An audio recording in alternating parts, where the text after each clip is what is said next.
what would you assume is the most major threat on the world stage? Anybody, just call it out. You don't have to raise your hand. Definitely Russia. Definitely Russia. That's confident. I like it. Who says Russia? Anybody agree with her? Hands? Okay, great. Who else? China. Stop yelling at me, but China is a good answer. Anybody? Who else? China? North Korea? North Korea. Any North Korea takers?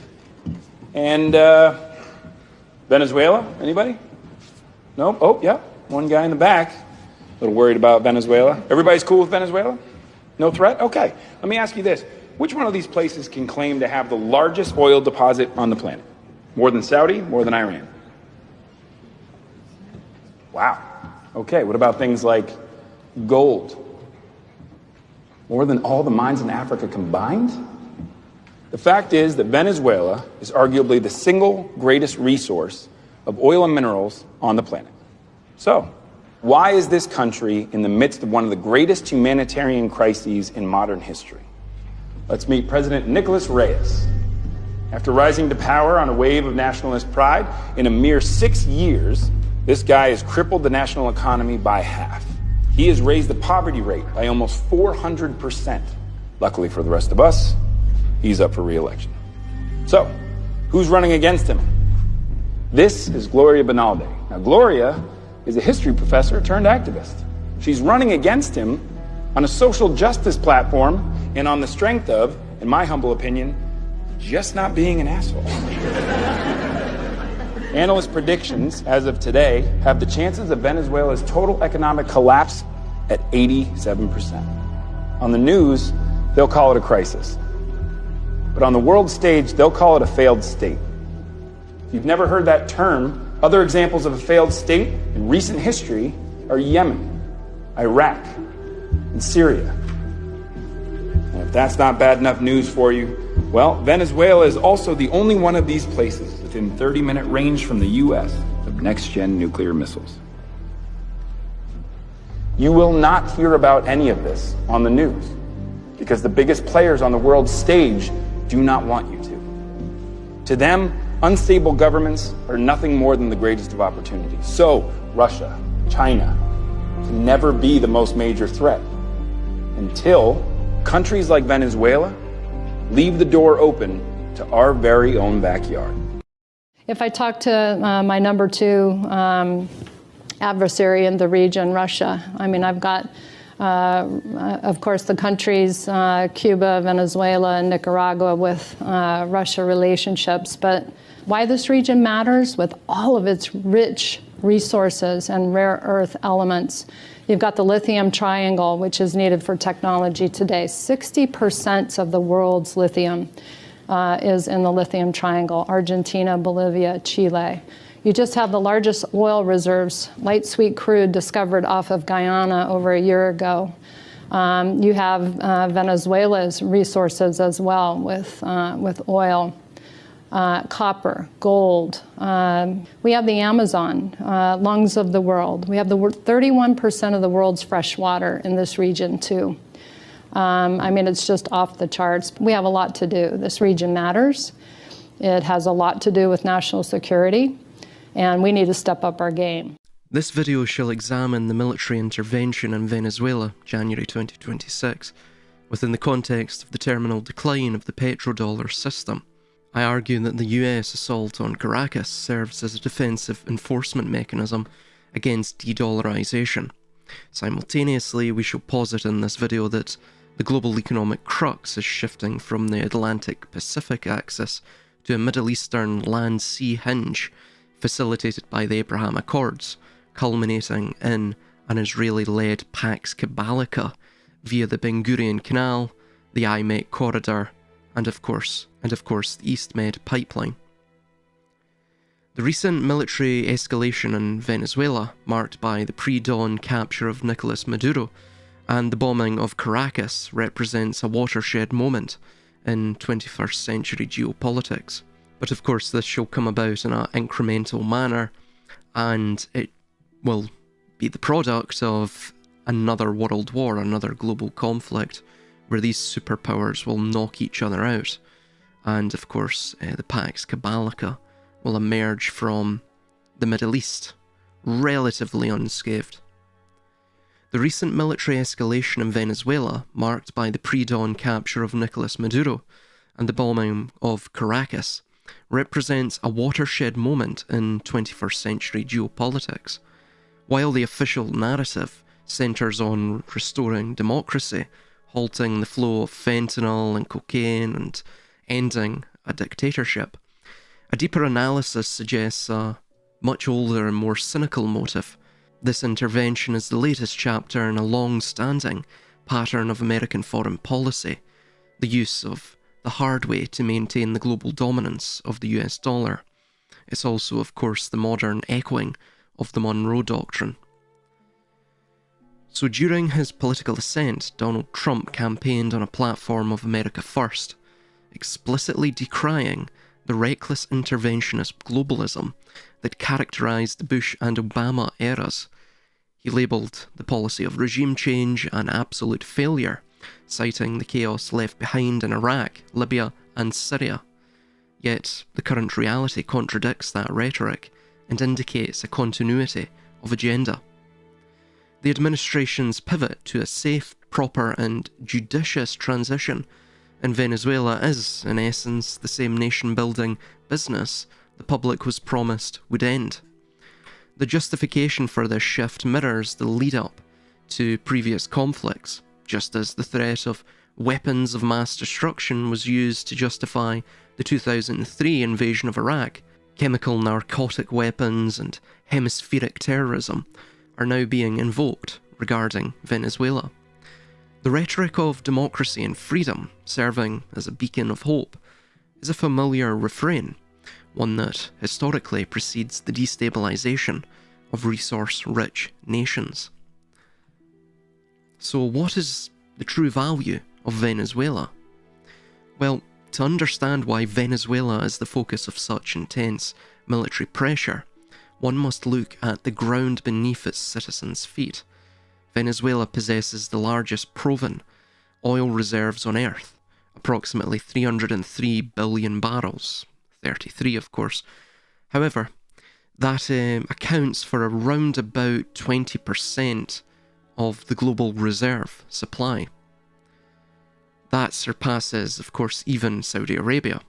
For decades, the global economy has functioned on the petrodollar system, a 1974 agreement between the US and Saudi Arabia ensuring that all global oil sales be priced in US dollars.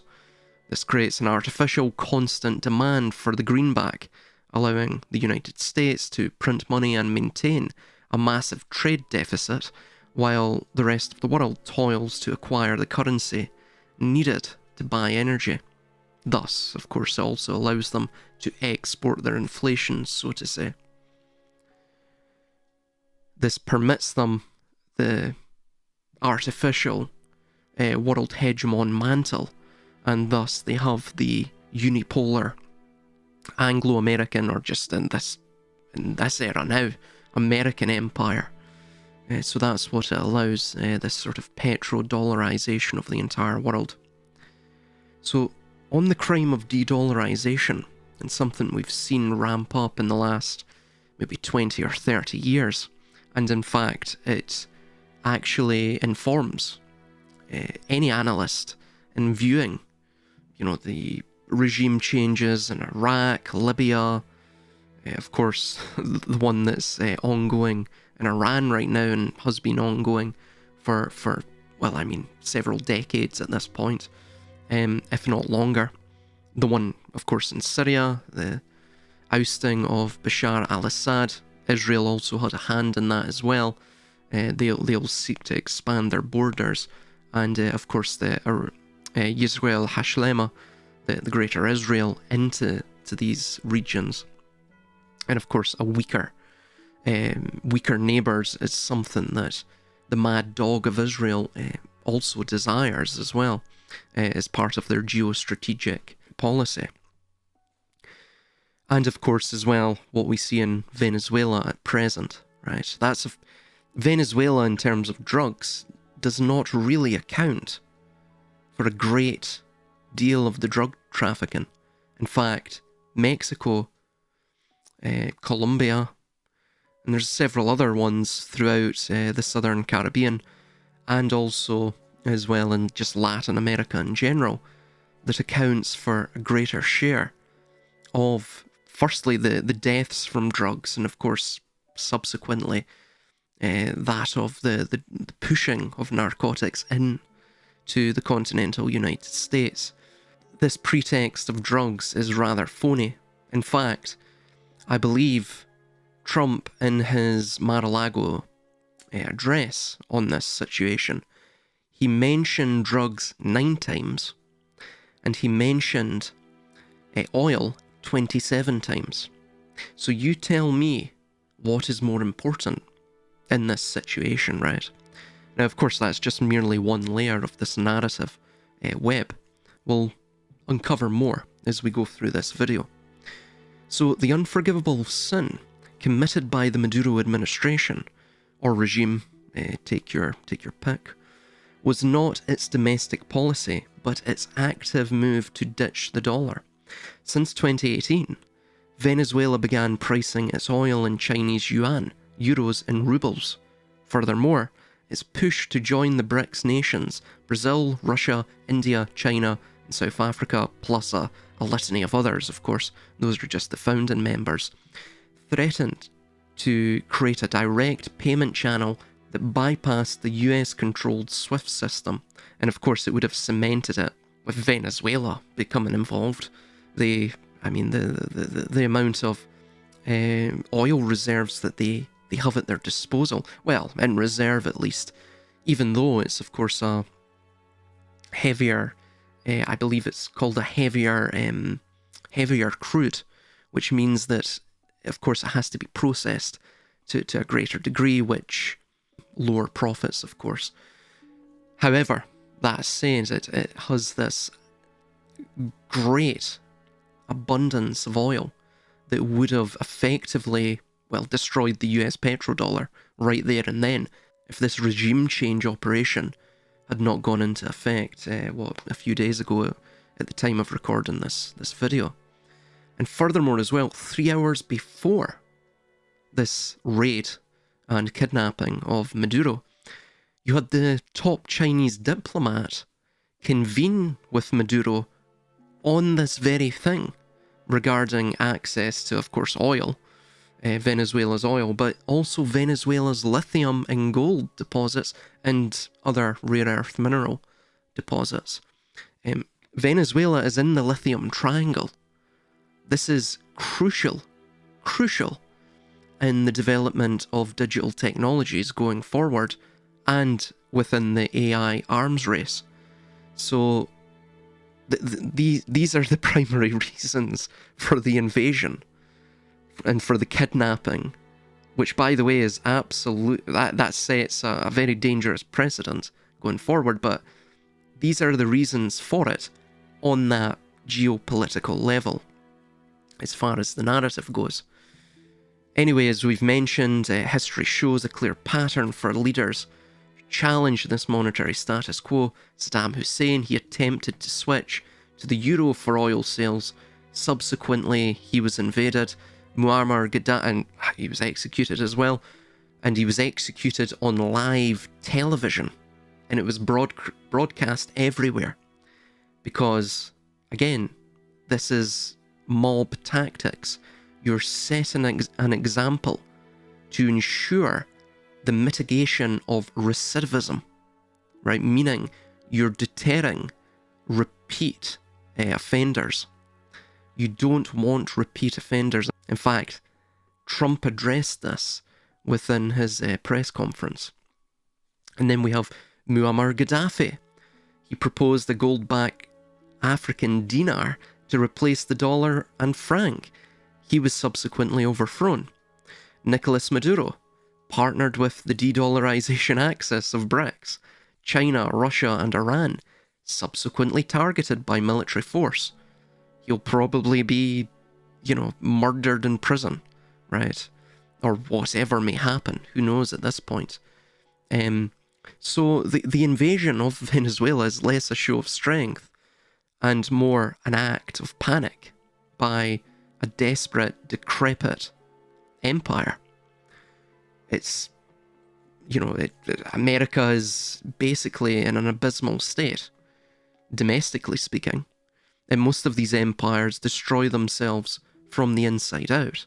They're not destroyed vis-a-vis external invasion until they have first weakened themselves to such a state in which, of course, external invasion becomes something these sort of upstarts at the hinterlands of the empire, would find profitable and easy to do.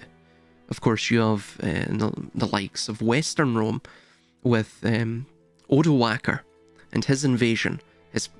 Even prior to that point, you had invasions of the migratory Germanic tribes and other Scythian based tribes like the Alans and Sarmatians. They also invaded because at that point it was easy to do so, and they didn't fear the reprisal anymore because the empire was ailing and it was decrepit.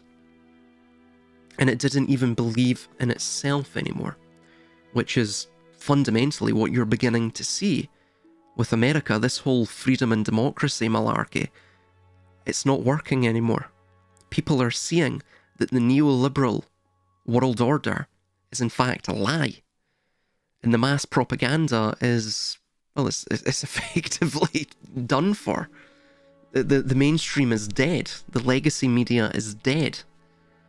The alternative media is just holding on and sort of holding the empire together in terms of the I guess you could call it the pro-establishment, even though they may see themselves as alternative, the pro-establishment neoliberal media.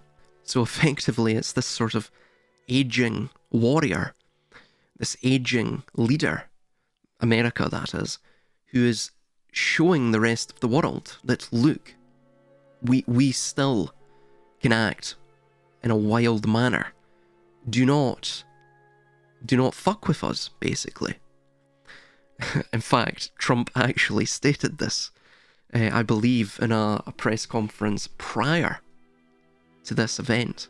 So this is the narrative that's being spun right now. And this is producing a narrative that will justify, that will act as a pretext for this geopolitical global shift to a multipolar world order, right? All of this is controlled, make no qualms about it, from a very, very high level.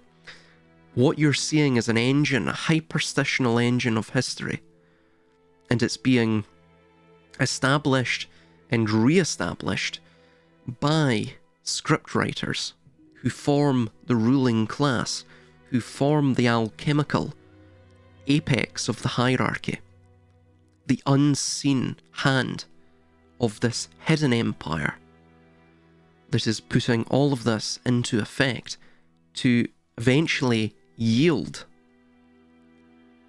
at the end of this all, a world government. This is Ordo ab Chao. That is the fuel of this hyperstitional engine of history. So the petrodollar is currently on life support.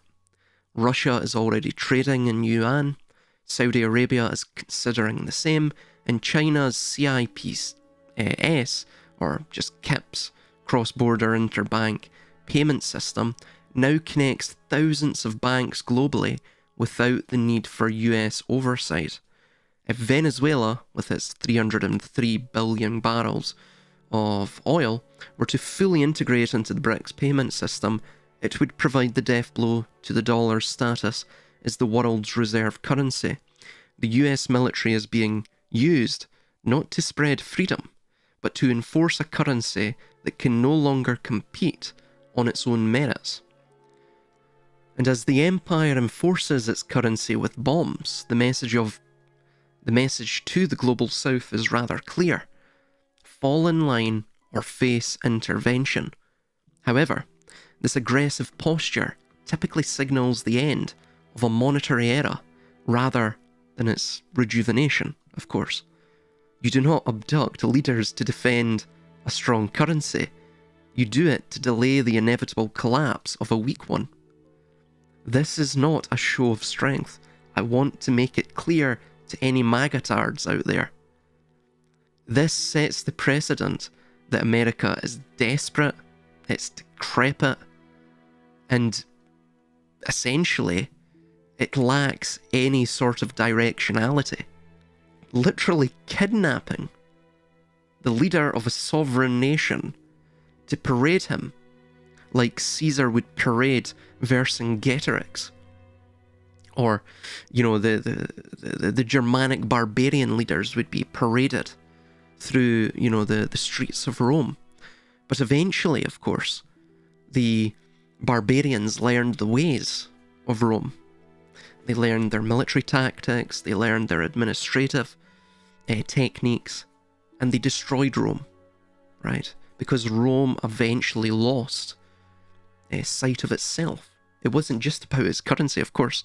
It went through its own currency devaluation. But it lost sight of who it was. It became oikophobic. It had an irrational fear of its very self. Its very country, if you will. It's the very idea that propagated its life. The hyperstition that maintained it. It lost it. So with gold rising 70% and silver 145% in 2025 alone, the market is already pricing in the end of the dollar's hegemony. As we move into 2026, the war for the future of money has moved from the shadows of central banks to the streets of Caracas. The transition to a new global financial order, perhaps involving central bank digital currencies or a return to hard assets. Again, these narratives that we're seeing right now, and this'll end in, you know, China invading Taiwan, some sort of major global crisis being brought forth from that. It'll either be that, of course, the West becomes now embroiled. It loses its unipolar hegemonic status, and it becomes basically embroiled in a now multipolar world order where these superpowers or super blocks, I think it will be more along those lines, similar of course to Orwell's 1984, interestingly, this sort of perpetual Cold War, and that will maintain all of these super blocks, because ultimately the wars are not fought against external powers, but they're fought to maintain the illusion of the system itself, and to basically keep everyone in a perpetual war mentality, which allows more draconian policies and a greater expansion, a liberal expansion, ironically, no pun intended, of the state's mandate, of the state's power, basically to act as tyrants and dictators and despots. Anyway, that's probably what's going to come about, and then these superblocks will control their spheres of influence, and that's how the world government in its nascent stages will be brought about, and then eventually those superblocks, these supranational identities, Oceania, Eastasia, Eurasia, those will be broken down, and then the world government will be brought forth from that. However long that will be, right? Who knows? Only the social engineers really do. Anyway, this is, as I stated with nationalism, nationalism was a stepping stone to these supranational or superblock identities, Oceania, Eurasia, Eastasia, so on and so forth. Of course, then to the world government, then to the global citizen identity. So that's what will be brought about from this. And this will either be brought forth through, of course, a world war, which will basically terrify everyone into these supranational blocks, or just straight into a world government, who knows.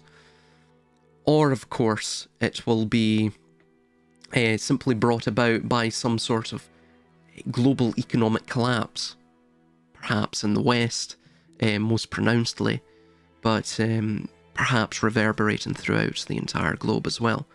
So these narratives act as pretexts to effectively, psychologically prime people for these massive catalyzing shifts in the sort of global geopolitics.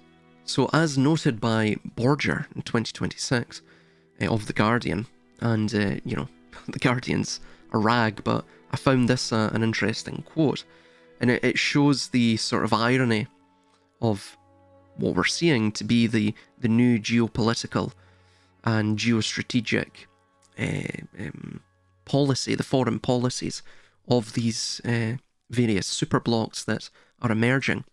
So the capture of Nicolas Maduro represents, as he called it, the Putinization of US foreign policy, where legal justifications, counter-narcotics, chemical weapons, or narcotic weapons of mass destruction, mask a raw resource and currency grab, with 20% of the global oil reserves, as previously mentioned, along with it being strategically placed in the lithium triangle and having significant rare earth mineral deposits, including gold.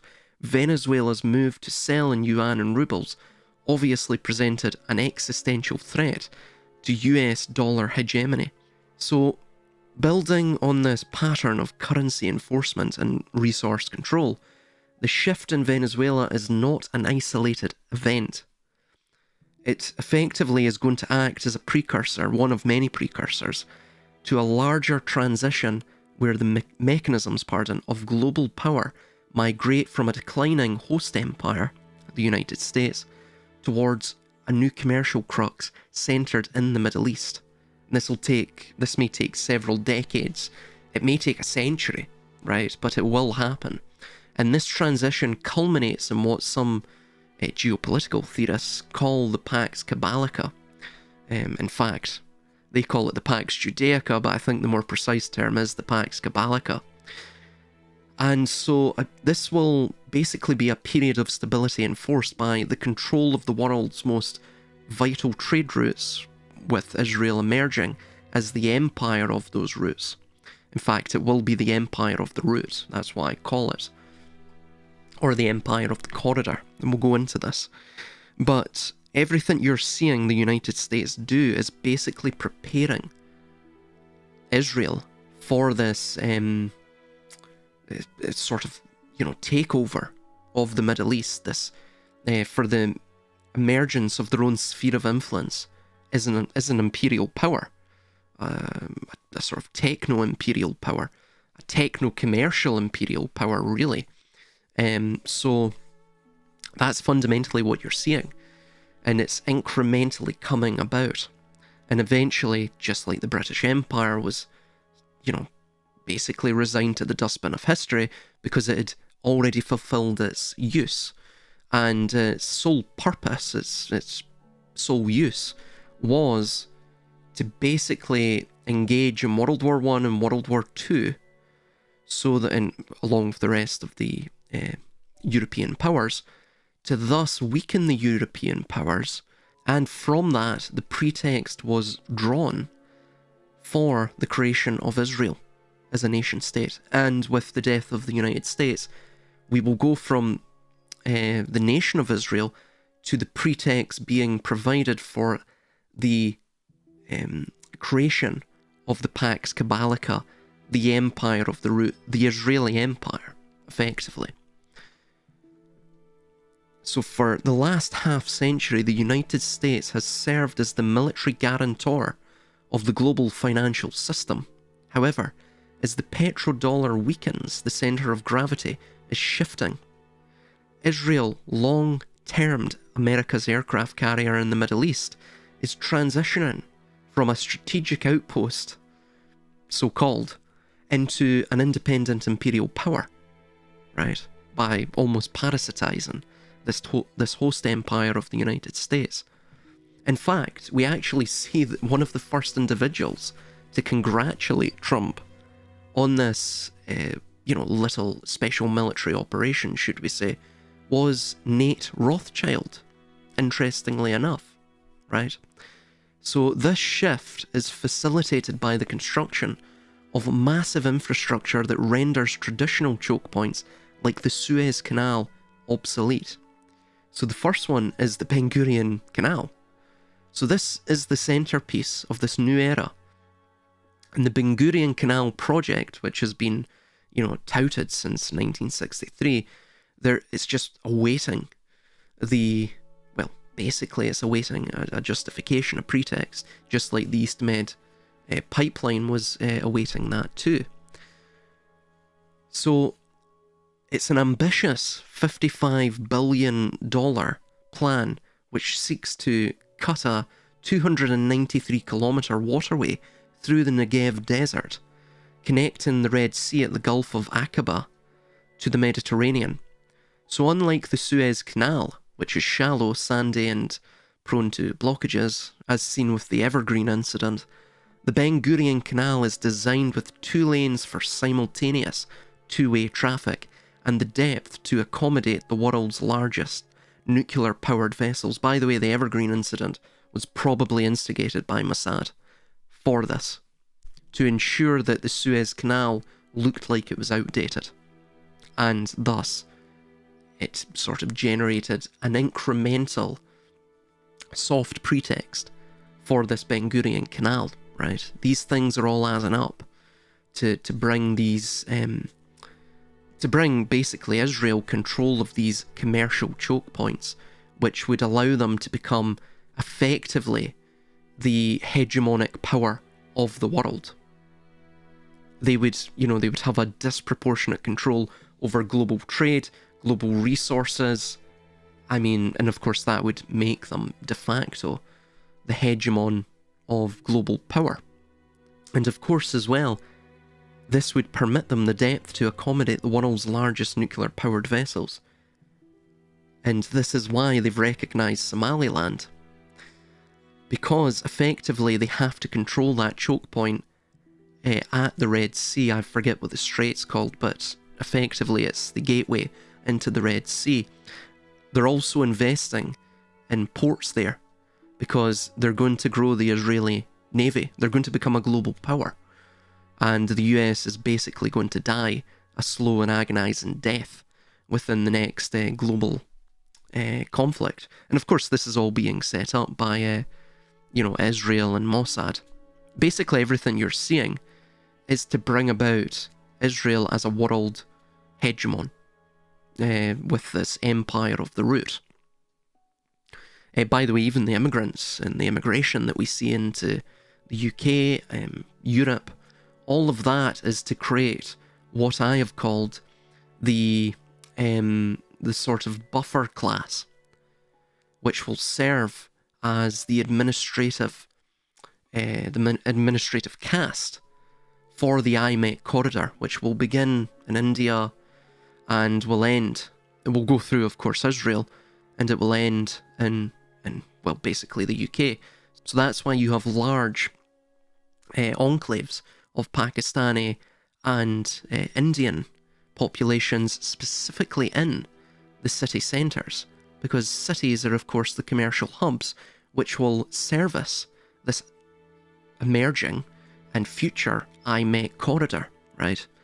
So you have basically Indians at the beginning, or Pakistanis, Indians at the beginning, Bangladeshis too, at the beginning of that IMEC corridor, and you have them at the end. And they will act, of course, in the interests of Israel. And this is why there is a lot of pro-Israeli propaganda in primarily India. Of course, Pakistan still has to be fully neutralised. And that is why we've seen, of course, in Bangladesh, for example, Sheikh Hasina, she was sentenced to death over the student protests, right?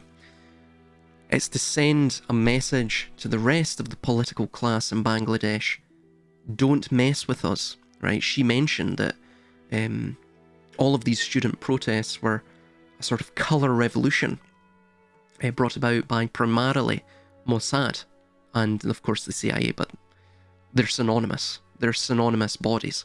Intelligence agencies, Mossad and CIA, are joined at the hip. In terms of Pakistan, And then we also see as well, they're trying to push... And then we also see as well in Pakistan, they're trying to push regime change through, of course, everything that's going on with Imran Khan. And there's still protests going on right now. There were protests back in 2023 as well, but that will be regime change too. Pakistan are attempting to resist it, but it's not going to work out for them. We see that following the success of the Abraham Accords in 2020, erstwhile Pakistani Prime Minister Imran Khan disclosed that the United States and at least one other country had been urging his administration to normalise ties with Israel. He did not reveal the countries' names and did not say whether or not they were from the Muslim world, but explained that the pressure is because of Israel's deep impact in the United States and that, quote, Israel's lobby is the most powerful and that's why America's whole Middle East policy is controlled by Israel, unquote. Khan's administration later reiterated that Pakistan would not establish any official bilateral relationship with Israel until a viable, independent and contiguous country is created for and accepted by the Palestinians. And of course they're seeking to oust Shehbaz Sharif as well, the current Prime Minister of Pakistan, part of the Pakistan People's Party. And in fact, we see all the way back in 1945, Muhammad Ali Jinnah and Allama Muhammad Iqbal put the Palestine issue on top of the agenda and opined that the Balfour Declaration was unjust, which of course it was. Those were two founders of Pakistan. In fact, I believe there were also two ex-prime ministers, or at least ex-politicians of Pakistan as well. So on October 12th, 1945, Muhammad Ali Jinnah said, quote, every man and woman of the Muslim world will die before Jewry seizes Jerusalem. I hope the Jews will not succeed in their nefarious designs, and I wish Britain and America should keep their hand off, and then I will see how the Jews conquer Jerusalem. The Jews, over 500,000, have already been accommodated in Jerusalem against the wishes of the people. May I know which other country has accommodated them. If domination, and exploitation are carried now, there will be no peace and end of wars. So eventually Pakistan will get regime changed as well. However that may happen, who knows, probably through some student protest or, colour revolution effectively. But these countries have to be taken out, including, of course, Iran, because these are all on the IMEC corridor, the India, Middle East, East Europe economic corridor, which Israel must control for it to become the world, the foremost world imperial power, the premier of the world, so to say. And this is what it's all about. Everything you're seeing, all of the various geopolitical events, all of the unraveling of the world itself through this escalatory escalator, as we're seeing, this is it. This is what it's leading to. They have very nefarious designs for the world, and they want power. Total, unabrogating, unabridged power. And they will stop at nothing until they claim it. And they will utilise every clandestine means at their disposal to thus claim it. I don't think people are fully aware of the type of world that will come into being if these mad dogs get their way. So to continue, by controlling this passage, this Ben-Gurion Canal and the Red Sea, they effectively siphon the economic lifeblood of its regional rivals, Egypt. Israel would siphon away 12% of global trade right there and then. Of course, they would multiply that in even greater ways through further economic shoring up their control over the global economy vis-a-vis the IMEC corridor, vis-a-vis the East Med pipeline. That's the reason the Nord Stream pipeline was destroyed. Now they have a reason to construct the East Med pipeline. Of course, you didn't. No one, very few people know that. They believe, of course, it's something to do with the US and the US attempting to, ensure that Europe becomes dependent on them. No, the US, I know it's hard to believe, is a very, very small player. In fact, it's a sort of non sequitur in terms of geopolitics going forwards long term. So 12% of global trade currently passes through Egypt, through the Suez Canal. So effectively, Israel would siphon the economic lifeblood of its major regional rivals and would secure a toll booth for the world's commerce. And then we have the IMEC corridor, effectively the Golden Road. Complementing the canal is the India, Middle East, Europe Economic Corridor, the IMEC. Announced at the 2023 G20 summit, this Golden Road links Indian ports to Europe via the Arabian Peninsula and Israel. The route, ships from India dock in the UAE, goods travel by rail through Saudi Arabia and Jordan. They arrive at Israel's Haifa port for final shipment to Europe. And the impact of this, of course, would be that this corridor bypasses the volatile Red Sea and the Suez Canal entirely, making Israel the indispensable land-sea hinge of the global supply chain, and it would also allow militaristic control because it's deeper than the Suez Canal for Israel. So they would have a sort of tasselocracy over that entire region. And, of course, as well, they would control all goods going into Europe, all goods being exported from Europe to the east. Moreover, as well, by the East Med pipeline, they would basically become Russia. They would be the gas station for Europe. They would control European energy, and of course, as well, they would partially control a lot of the subcontinent, India, Iran, their energy too, and a smaller part than that of Europe's.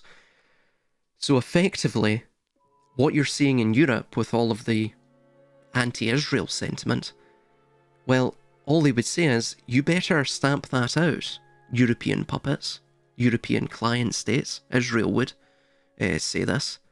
Or we'll simply just turn off the tap. We'll stop your imports and exports from the East going to Europe.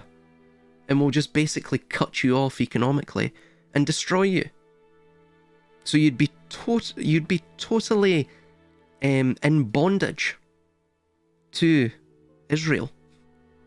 In terms of energy, in terms of trade, effectively in terms of your entire economy, materially speaking, of course. Financially, we're already indebted. But materially, what you produce, what you consume, your heating, your energy, all of that would now be contingent on the whims of Israel. So this is what's incrementally, in a very graduated manner, an imperceptible manner. Again, I've not really heard many analysts talk about this. Just simply because it's something that's perhaps, 40 years away or so, right? I would say at maximum. But it's picking up pace now. Very much so. So the term Pax Cabalica refers to a new world order where peace is not maintained through the export of ideology, as with the Pax Americana. It won't be a liberal world order, so to say, but through the absolute control of the physical and digital routes of exchange. Basically, you either fall in line or we will starve you to death, effectively. So by hosting the IMEC rail lines, the Ben Gurion Canal, and the high-speed data cables that links east and west, Israel positions itself as the commercial heart of the planet. Moreover, as well, once China invades Taiwan, and of course those chips get the semiconductors, all of the various nanometric chips get cut off from the West by and large, right? Of course, there are some Texas plants that are being set up right now to develop them, but they're being developed in small batches. Hopefully, of course, this picks up, but you're seeing the likes of, within Israel right now, you already have the Kiryat Gat plant, and that's being expanded currently, which is being funded by Intel and also Tower Semiconductor. It's a company, and it's also Tower Semiconductor as well has also proposed major fabs in India, right? So you're seeing major multi-billion-dollar expansions in terms of both the chip production and the R&D facilities to basically ensure advanced manufacturing and supply chain diversification, right? What that basically means is, and by the way, they're setting up a specialized chip plant as well in Ashkelon. So it's all over Israel. What that'll mean is when China invades Taiwan, and of course the West require the chips for their technology, perhaps not quite as much in America if they manage to become self-sufficient with their chip production and expand it, but very much so with Europe. Europe will be completely beholden to Israel to, for example, the Ashkelon plant, the Kiryat Gat plant, and there's various other ones which produce these chips. All of our semiconductors, all of the chips that we require for our technology, we will be beholden to Israel to supply that. Once, of course, Taiwan goes offline. So are you not seeing what's happening here? It's an incremental monopolization of all of the various resources of the world. Not just the resources, of course, as well, the choke points in which those resources pass. So sure, you can hate the pariah state of the Pax Cabalica, the Empire of the Root, but if you don't want to become economically, an economic basket case, become economically obsolete, or to just simply starve to death, you better fall in line, and you better do it quickly, right? So this is the system of Pax Cabalica that will define the New World Order going forward, once, of course, the United States and perhaps the other superpowers bow out after the catalyzing war, or, of course, I should say, the global economic collapse that will occur as well. So, effectively, in this scenario, the United States' role is to clear the board for Israel, using its remaining military might to neutralize de-dollarization threats like Venezuela or Iran, thereby paving the way for a successor system, right? America is now being hated. It's a wild dog. We need something else other than the dollar. Thus, as the dollar fades and the world moves towards central bank digital currencies, the power will lie with whoever controls the physical infrastructure for trade and the physical infrastructure for the semiconductors. Are you getting it now? Are you starting to see what is going to happen here, right? The Empire of the Root does not need to be a traditional territorial empire. It is an empire of connectivity. By becoming the sole arbiter of the world's most efficient trade bypasses, Israel moves from a nation seeking security to a power that defines global stability itself. So, on the Abraham Accords, right, this is literally the blueprint for imperial integration. It was signed in 2020 and it's still being expanded upon new nations are being brought in. So if the military strikes in Venezuela represent the hard way of enforcing currency dominance, the Abraham Accords represent the smart way of building the infrastructure that will eventually succeed it It was signed in 2020. The Accords were far more than a peace treaty. Ultimately, they were a multilateral business merger disguised as diplomacy. By normalizing relations with the UAE, Bahrain, and Morocco, Israel effectively repealed the decades-old Arab boycott laws. This allowed for the first time direct land trade. European goods can now travel by truck and rail from the Haifa port through Jordan and Saudi Arabia to the Gulf, bypassing the expensive and bottlenecked Suez Canal. So it's basically paving the way. It's preparing the ground for this eventual oligopoly, this monopolization of all trade and the various choke points and, of course, the semiconductors for the CBDC system as well from Israel. And in capital fusion, the sovereign wealth from the Gulf is now fueling Israeli tech and infrastructure, creating a sub-imperial bloc that operates independently of traditional Western constraints. So effectively, it's sort of hyper-accelerating and giving a massive boost to Israeli tech and infrastructure, which will be necessary to control semiconductor production, which will be integral for their control of course, CBDC systems and the global digital panopticon system, through Israel's indirect control of the likes of Palantir and, of course, OpenAI. So you have the likes of Peter Thiel, Alex Karp, Joel Lonsdale, Stephen Cohen, and of course Sam Altman, right? So all of these individuals, I don't have to, obviously discuss their extraction. They're all pro-Israel, zealously so. And of course, this is creating the infrastructure for the global control system, right? You will not oppose them because effectively they will have control of all information, all trade, everything. It will all go through the choke point of Israel, effectively, right? Of Jerusalem. So that will become de facto the world government, because it will control all information, it will control all economic means, it will control all means to even have an economy.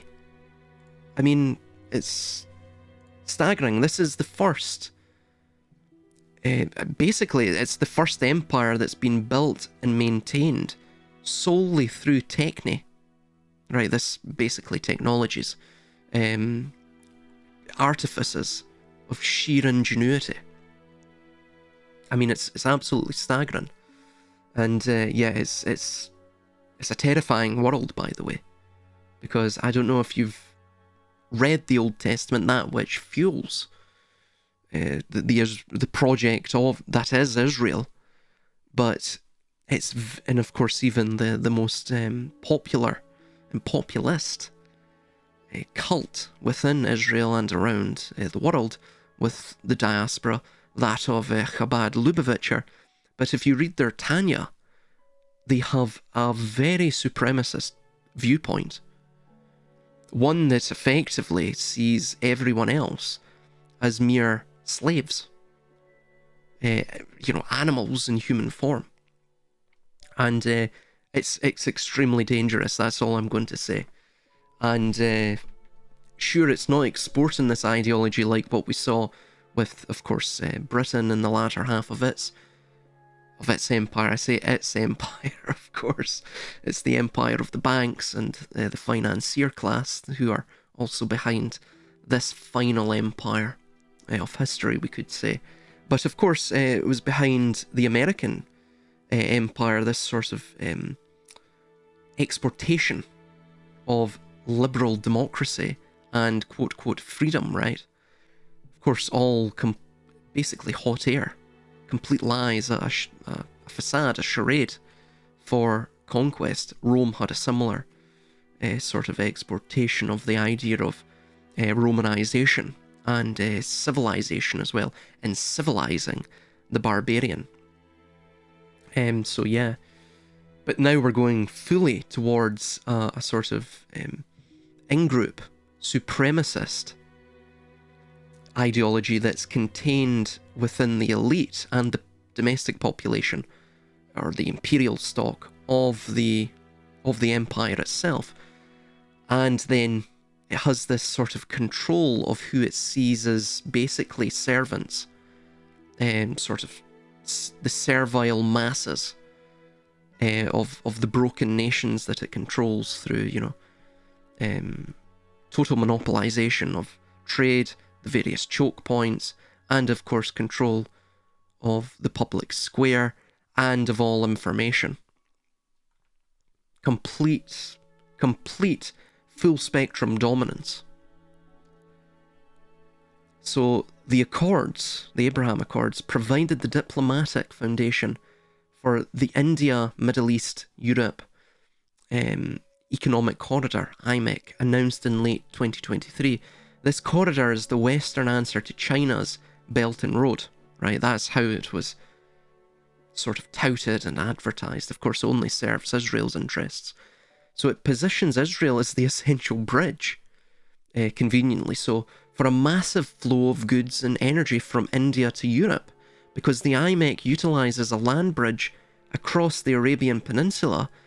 It effectively renders the Suez Canal and Egypt's control over it geopolitically redundant, and that will be made doubly so with the Ben Gurion Canal. So in this new architecture, Israel is no longer just a state. In fact, it's the global transit hub of all trade, whose stability is guaranteed by the economic interests of India, the EU, and the Gulf monarchies, and by and large, due to, of course, the collapse of Nord Stream, effectively the entire world. And once it gets control of the semiconductor production and the CBDC systems that are going to come into view,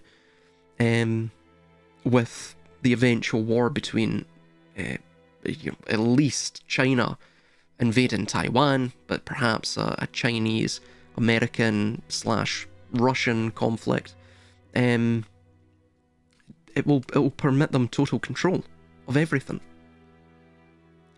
So, as we've mentioned, to complete this empire of the route, the project of the Ben Gurion Canal has moved from a 1960s blueprint to a literal strategic necessity, and they'll have to begin building that very soon. So by cutting a deep water 2-lane canal through the Negev, Israel provides the world with a permanent alternative to the Suez. In fact, a better alternative. The Suez will become redundant, and Egypt will become redundant. It will be easy pickings for, of course, effectively the Greater Israel project, from the Brook of Egypt to the Euphrates River, right? And basically it'll permit them total conquest. But I don't think it'll be a territorial conquest. They will simply control through vassal states and client states until they can effectively, colonize the world, so to say. So we are witnessing a handoff of imperial power. The US, acting as the host empire, is currently using its military to clear threats, Venezuela, Syria, Libya, that challenge the dying petrodollar system. As that system fades, the wealth and control are migrating to the commercial crux of the world, the land bridge between the East and the West. So another thing as well is they're regime changing all of these countries. Why? Because they're putting in basically globalist regimes which are pro-Pax Cabalica regimes and leaders, right? So, for example, right, we have Machado, who's being touted as the US's favourite candidate to basically be brought in as the Venezuelan president, the new Venezuelan president, right? Yeah, we'll talk about this, right?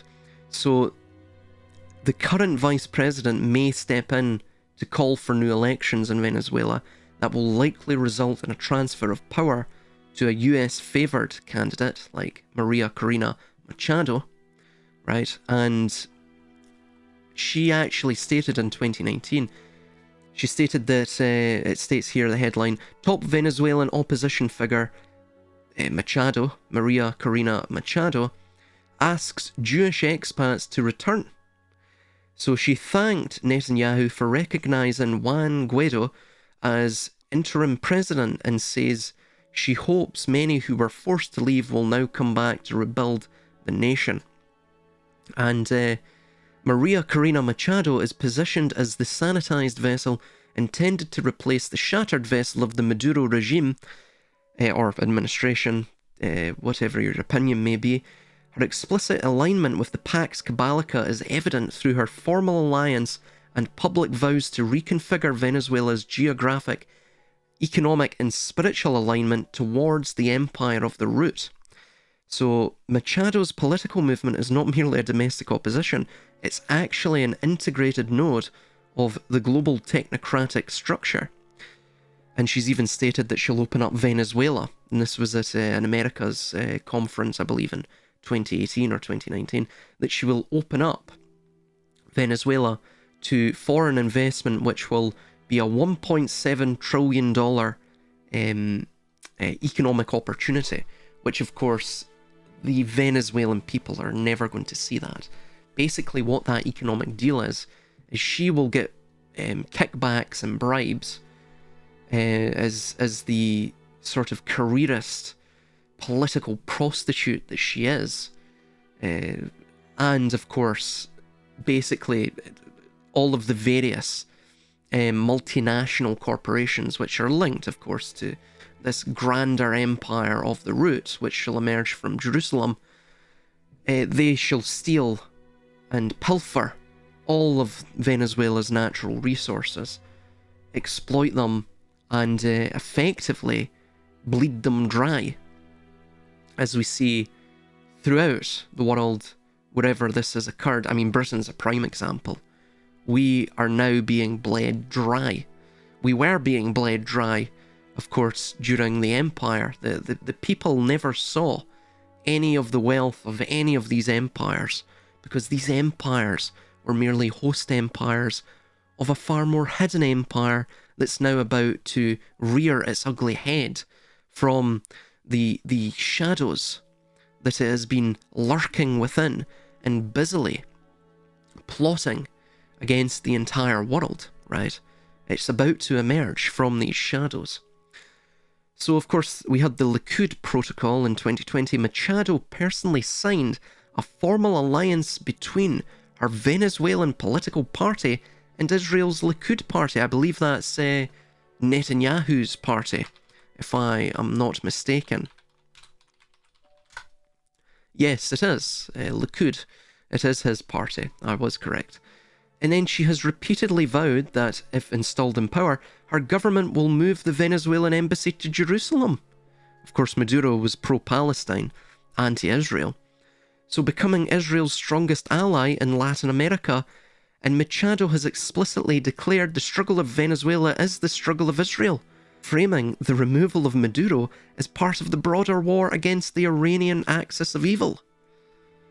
So Machado's advocacy for foreign intervention aligns with basically a stage of reset, where liberation is achieved through creative destruction. As early as 2018, Machado wrote an open letter to Benjamin Netanyahu, asking him to help liberate Venezuela using the doctrine of responsibility to protect, the same doctrine used to justify the war on Libya. She's also been a vocal advocate for US military expansion in the Caribbean, endorsing extrajudicial strikes on Venezuelan vessels under the banner of saving lives and combating narco-terrorism. So she's a traitor to her own people. She doesn't mind seeing her own people murdered in extrajudicial killings by a foreign imperial regime. Of course, the US, right? So, there you go. She's also called for the sell-off of the state-owned oil company, of course, ensuring that Venezuela's massive oil, gas and mineral reserves, including coltan, are open to the spurious designs of the global clique. And she was awarded the 2025 Nobel Peace Prize, a peace prize my arse. Machado has been officially sanitized, of course, through this by the global oligarchy, providing the moral legitimacy required to oversee the repair, or the tikkun, if you will, of Venezuela's economy through mass privatization. So the permittance, of the pilfering of the wealth of the Venezuelan people. And of course the enslaving of them to foreign multinational interests. So, as we see here, this is all part of the grand scheme of the Pax Cabalica. There's going to be a rug pull very shortly of the old rules-based system.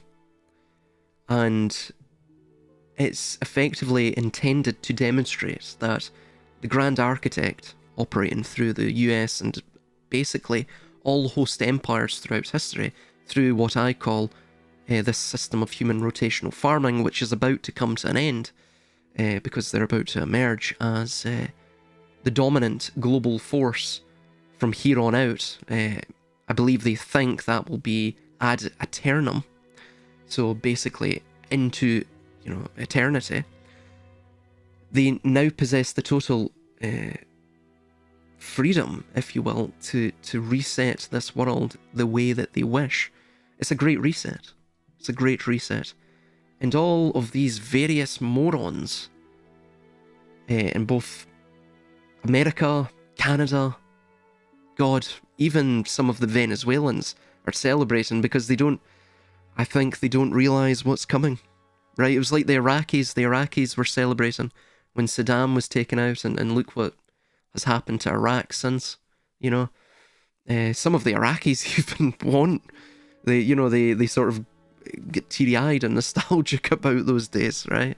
Because look at it now, it's an absolute failed state, par excellence. It's been, completely milked dry by multinational companies. It's basically a dead state, if you will, economically speaking. And so, all of these individuals, of course in Europe as well, that support this, you really need to get your head checked, and you need to stop having the sort of geopolitical foresight similar to, the render distance of a PS1 game, right? It's absolutely laughable. I mean, you have one here where, they're mentioning that Dems are big mad about their dictator Maduro getting kidnapped. Fafo, F around and find out. Other ones stating, we need to take out the Venezuelan military. It's really quite sad. Really quite sad. And yeah, I don't know what to say. It's just a glorification of violence. It's a blind glorification of it, because fundamentally this will lead to the death of the US as you know it. That is what's going to happen to the US once, of course, this Pax Cabalica has of course, similar to what it's about to do to Venezuela and the rest of the various countries and host empires throughout history, is that once it bleeds you dry, it will, chuck you away like the huskified corpse that you will become. I know that because they did the same to the British Empire, which was about as British as the Federal Reserve is federal. Okay? So please, for the love of everything sacred, everything holy, if you support this, and if you are a magatard, pull your head out of your rectum, stop speaking through your ass, and please, for the love of God, develop more than half a functioning neuron, if that, within the vacuum between your ears. And also, finally, please develop the virtue of self-reflection. It would aid you immeasurably in, of course, these years to come, these decades to come. So yes, that's pretty much everything that's went on in Venezuela. I also believe I mentioned Somaliland. Yeah, I did. So that's also the reason for Israel's recognition of Somaliland. These individuals aren't covering their tracks anymore. They don't need to. Basically, the entire world is under their thumb. And yes, there's very little in the way of opposition. Basically, there can be no opposition now, fundamentally, because they have, pretty much most of the bases covered.